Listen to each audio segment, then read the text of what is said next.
Hi guys, welcome back to another video here with me at the Aspiring Home Cook. Today we're going to make some Methi Parathas or Fenugreek Flatbread. If you've never made rotis or chapatis before, this is a really simple recipe and a great place to start. We're going to begin by prepping the leaves for the recipe. Methi or fenugreek can be infamous for imparting a slightly bitter taste to food. And that is one of the things I really like about it. The flavor is absolutely spectacular. It's not as bitter as your bitter melon or Karela. What you get from Methi is an absolutely unique flavor, and I hope you try it out. It is delicious. I think one of the most important ways to get or keep the bitterness in the paratha to a minimum is the way you prep your leaves. Now, we're just going to use the leaves. So I'm actually going to grab a stalk and pluck out just the leaves and tuck them into a colander because we're going to need to rinse this once they're prepped. And I'm just going to go through the rest of that bunch, just picking out the leaves as I go. You don't want the thick stalk, just the leaves and maybe a tiny bit of stem if it comes along is fine, but none of the thick stalk. So I'm going to go through this bunch and prep my leaves, and I'll see you right back after. I've prepped all of my methi leaves or fenugreek leaves, and you can see that all I've got are these beautiful leaves without any stem or stalk. Now that this is done, I'm just going to rinse this using some cold running water to get rid of any soil or mud that may be left behind. Once that's done, I'll see you right back. Now that we've washed and prepped the leaves, the methi leaves, all I've done to them is I've just roughly chopped them up and set them aside. Let's have a look at what you're going to need to make your methi parathas. I've got about 2 cups of whole wheat flour. This is regular atta that we use for chapatis. 1 medium onion finely chopped. 2 bird's eye chilies finely chopped. You can choose to use as little or as much as you'd like of this, or if you don't like spice in your food, you can leave it out completely. We love a little extra bite in our parathas. It adds a little more flavor as well. So I use about 2 bird's eye chilies here. Salt to taste. I've got about a teaspoon or thereabouts, and I've got some ajwan. Ajwan is also known as bishop's weed or carrom. You will be able to find this very easily in any Indian grocery store. I've also got a little bit of clarified butter here, and I'm going to use this while I'm actually cooking my parathas. Over here I've got methi leaves from one bunch of methi or fenugreek, and these have been washed and roughly chopped. In addition to this, you're also going to need some extra dry whole wheat flour to roll and dust and flour your surface that you're rolling on. You're also going to need a little bit of water, just regular water, to knead your dough. So let's go on and make that dough. Now when I make my dough, I like to sit my mixing bowl or whatever container you're mixing your dough or kneading your dough in on a kitchen towel. This prevents it from sliding and moving around. Now making the dough is really simple. Even though this is a paratha, it's actually easier than making a regular dough for just plain chapatis as well. And if you'd like to see how I make my plain parathas and chapatis, leave me a comment and let me know, and I'll put up a video for those too really soon. So into your bowl goes your whole wheat flour. I'm going to tip in the salt. Now with the carrom seeds,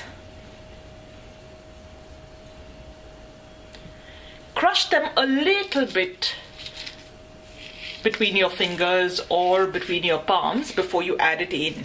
It releases all the extra bits of flavor and aroma and just works really well all together. Once that's in, you can go in with your chopped onion, your chili, and your fenugreek leaves. We're going to start off by just roughly mixing this together. In the past, I've had viewers express concern over using my hands to mix ingredients, but as long as your hands are clean, there is no better tool in the kitchen than your pair of hands. You get to feel the food, you know what texture you need, you know what consistency you need. I am a strong advocate of using my hands to mix certain ingredients. Don't hesitate to use your hands. They're the best tools that you've got in the kitchen. Just make sure they're clean, of course. We're going to start off by just mixing all the dry ingredients. I'm going to make a little well in the center to begin with and put in a little bit of water, I'll say about 1/4 cup's worth, and slowly mix that in. What you're going to do is add water to your dough a little bit at a time and bring it all together.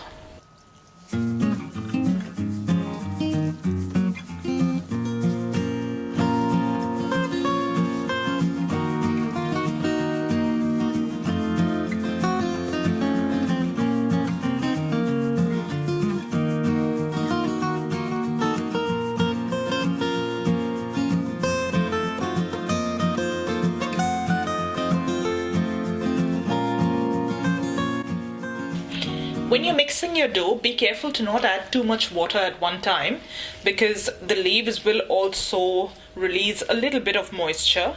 You don't want too much water in your dough. Now that it's starting to come together, I'm just going to lightly knead it. Bring together all the dry bits from the bowl. And it comes off pretty clean, as you can see. If your dough feels a little too wet, don't worry, you can rectify that. Simply going to grab a little bit of dry whole wheat flour, sprinkle that over and work that into your dough. That should rectify it. With a little bit of kneading, your dough is ready. So once your dough is done, you're just going to portion it out and get it ready to roll. So that's the size you're looking for. About the size of a really large lemon. The size really depends on how large you want your flatbread or your parathas to be. There's no hard and fast rule over how big they need to be or how little they need to be. These parathas will be a little thicker than your regular chapatis, so your portion size also will be a little bigger. Once you've portioned them out, I just like to roll them into little balls and set them aside. And there you have it. We're ready to roll them out into parathas now. I've started off by putting my pan on the stovetop to preheat, and I've got my rolling surface here, which is just a little board with a little dry flour to roll my chapatis out on.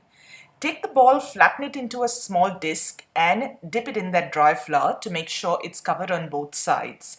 This will prevent the paratha from sticking to either your rolling surface or your rolling pin. Then lightly dust that flour all over your surface and start rolling out your paratha. You need to make sure that you're not very heavy-handed while rolling it out, otherwise your chapati will tend to stick to the surface. If you find that happening, just sprinkle a tiny bit more dry whole wheat flour either on your rolling surface, that is your board, or your rolling pin, or the chapati in itself. Make sure to turn your chapati around like you can see me doing here a couple of times while you're rolling to make sure it doesn't stick. And you're looking for an even thickness right through so that it cooks evenly. That's the thickness you're looking for. Now, before I can start frying the parathas, I'm going to prep a plate and set a fork upside down like you see here on it, so that when the chapatis or parathas are cooked and I place them on the plate, it doesn't form a layer of condensation and make your chapatis all soggy. Now, there's a lot of different ways and methods that people use while they're roasting or frying off their chapatis or parathas. This happens to be one I learned growing up and one that I continue using and works well for me. Once your pan has heated, place your paratha on it and leave it to cook. Now, I tend to leave it on about a medium to high flame or heat. While your parathas are frying, if you feel that they're tending to char a little too easily, you may need to drop the heat under your pan. And you're going to let your paratha cook for about 30 seconds to a minute depending on the heat level under your pan, and move it from side to side like you've seen me do here ever so slightly using a spatula. This will help the flatbread cook evenly in case there are any cold spots on your pan. Your paratha is ready to be flipped once you see tiny bubbles appearing across the top and the color on the top changing ever so slightly. You'll notice that on the bottom you've got a few tiny light brown spots, and that's exactly what you're looking for. And now you're going to leave your paratha to cook for about a minute or two on this side as well, moving it every once in a while to make sure it doesn't burn. Now, while your paratha is cooking, it also helps to once in a while apply a little pressure on the edges like you can see me do here to make sure that the edges also cook off thoroughly. Now, after about a minute to a minute and a half, when the side that's now on the bottom has almost cooked off, you're going to drizzle a tiny bit of clarified butter on the top and spread that around. If you'd like, you could use a silicone brush to do that as well. And flip your paratha over. You're just going to let this cook off for about another 10 to 20 seconds. Drizzle a little clarified butter or ghee on this side as well and spread it using the back of your spatula. Again, flip it, let it cook off for about another 10 to 20 seconds on that side, and your paratha is ready. Continue till you're done with the rest of your dough. My favorite way to serve this up is piping hot, and there's no better way to enjoy this than with your favorite cup of tea or coffee. Now, to make it a little extra indulgent and so much more delicious, I usually enjoy mine with a little knob of butter. Spread your butter on your hot paratha and dig in. And that's my simple recipe for a beautiful, delicious Methi Paratha. I hope you enjoyed it. Thank you so much for watching, guys. If you enjoyed today's video, don't forget to hit that like button and subscribe to my channel. If you know family or friends who you think will enjoy this recipe, please share this video with them too. As always, I'll link the complete recipe in the description box below. Again, thank you so much for watching, guys, and I'll see you really soon with another delicious recipe. Till then, take care.